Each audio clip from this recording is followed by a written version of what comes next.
Hi, I'm Robin. And I'm Chris. Together we're the Gen X couple.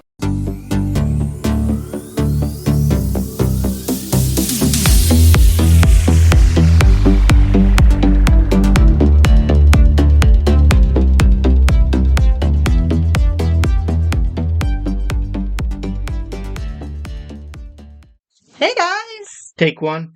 Hello, everyone.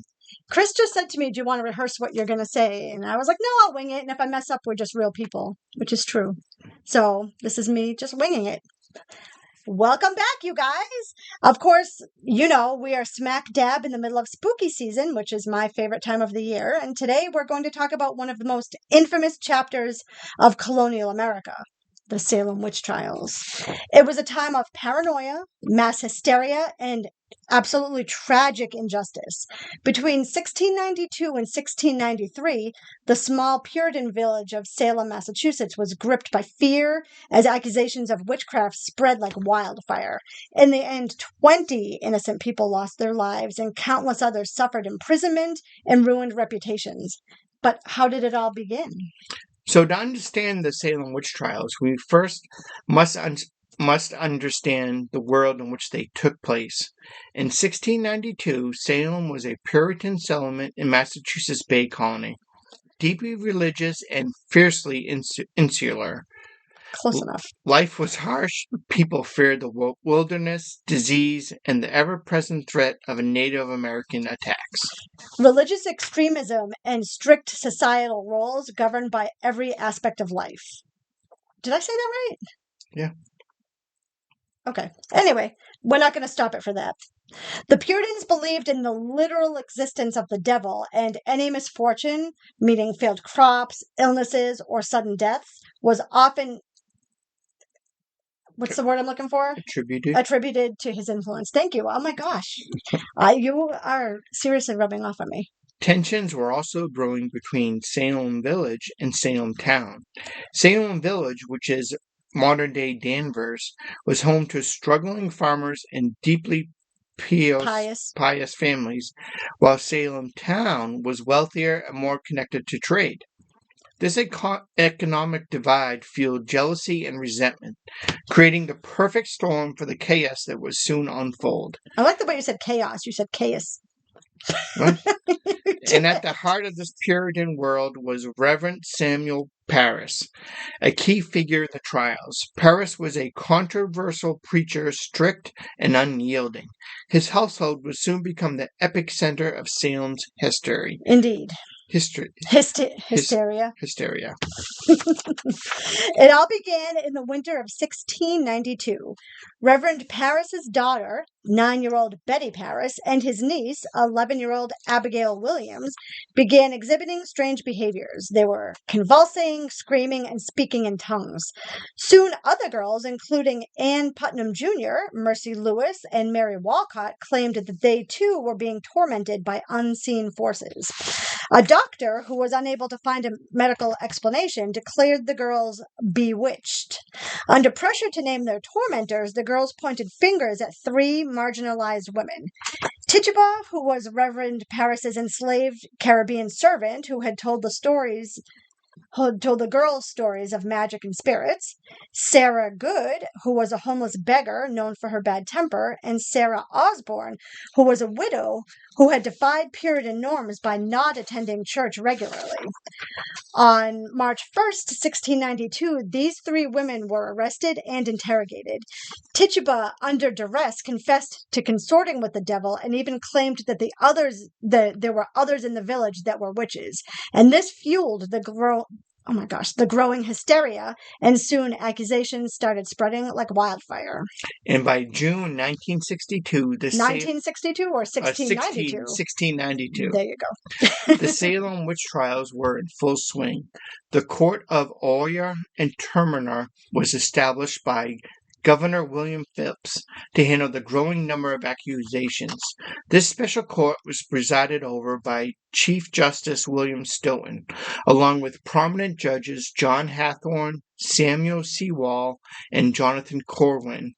Yeah, the court relied heavily on spectral evidence, which is claims that the spirits of the accused were tormenting their victims by using visions. This controversial form of testimony allowed accusations to be based on supposed supernatural encounters rather than concrete proof. Many defendants were given little chance to defend themselves. During the trials, the accused were often subject to aggressive questioning. Judges frequently pressed them to confess, believing that only true repentance could save their souls. Those who denied the charges were reviewed with suspicion, while those who confessed were sometimes spared execution but remained in prison. And in total, 19 people were hanged and one was pressed to death. So the 19 people that were hanged for witchcraft in Salem are Bridget Bishop, who was hanged on June 10th, 1692. And then Sarah Good, Elizabeth Howe, Susanna Martin, Rebecca Nurse, Sarah Wilds, George Burroughs, Martha Carrier, John Proctor, John Willard, and George Jacob Sr. were all hanged on July 19th, 1692. Alice Parker, Mary Parker, and Pudeator, I'm not sure if I said that right, Pudeator, Martha Corey, Mary Easty, Samuel Wardwell, Wilmot Red, and Margaret Scott were all hanged on September 22nd, 1692. And additionally, Giles Corey, is it Giles or Giles? I don't know if I said Giles. Is it Giles? He was pressed to death with heavy stones on September 19th, 1692. Corey was an elderly farmer, and he refused to enter a plea, knowing that doing so would prevent his estate from being seized. As punishment for his silence, he was subjected to, and I don't know if I'm going to say this correctly, peine forte et dure, PEINEFORTEETDURE. And what that is, it's a brutal form of torture where stones were piled on his chest in an attempt to force a plea. For 2 days, he endured the agony, reported suffering all that time, where they just kept putting more stones and more stones and more stones on him to try to get him to confess. But he only uttered 3 words during the entire time that he was being stoned before he finally succumbed to death. His three words were, "More weight, please." Those accused of witchcraft faced more than just trial and execution. The conditions in Salem's jails were wretched. Dark, damp, and overcrowded. Prisoners were chained to walls in freezing cells with little food or water. Rats and disease were rampant. Many became sick long before they ever faced trial. Yeah, and pregnant women like Sarah Good suffered immensely. Sarah's infant daughter, who was born in prison, didn't survive. The suffering endured by the accused only added to the tragedy of the trials, revealing the true horrors of the justice system at that time. By the end of 1692, the hysteria had begun to wane. The public grew skeptical of the trials, and by October, Governor William Phipps disbanded the court of Oyer and Terminer, and a new court was formed, and spectral evidence was no longer accepted. The accusations quickly died down. In early 1693, the remaining accused were released, but by then the damage had been done. The Salem Witch Trials left a lasting stain on American history. Many of the victims' families were never compensated, and the Puritan community itself was left fractured.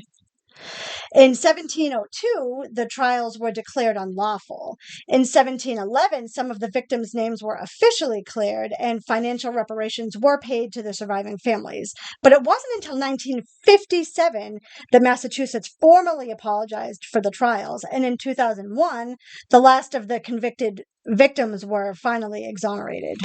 Today, Salem is one of Massachusetts' biggest tourist attractions. Every October, people from all over flock to visit Salem. Yeah, we're actually, some of them, and we live, what are we, like an hour away? Yeah. But there's nothing like Salem at Halloween. It's amazing. They have the haunted happenings going on all month long. There are several museums which are related, where they're dedicated to the Salem Witch Trials. There's all kinds of spooky fun going on. There are haunted houses. You'll find people dressed up, zombie parades, the jump scare type haunted houses, all kinds of stuff. You guys, it's amazing. And actually, that reminds me that I wanted to tell you guys about my second book, which by the time this comes out, it should already be out. Right now, Again, you guys know that we record these in advance, so it's only September. Right now, I'm shooting for an October 1st release date because it's Halloween themed, and some of it takes place in Salem, so you guys are going to have to check it out. It's called The Deadly Gala, and it's a standalone book. It's a cozy mystery, but you should still read The Deadly Garden first, which is the first book in the series, and that way you'll get to know the characters a little better. Okay, that's the end of my shameless plug. Thank you for joining us on this deep dive into history's darkest moments. Until next time, stay curious and question everything. Always. And see you later, alligator. And a wild crocodile.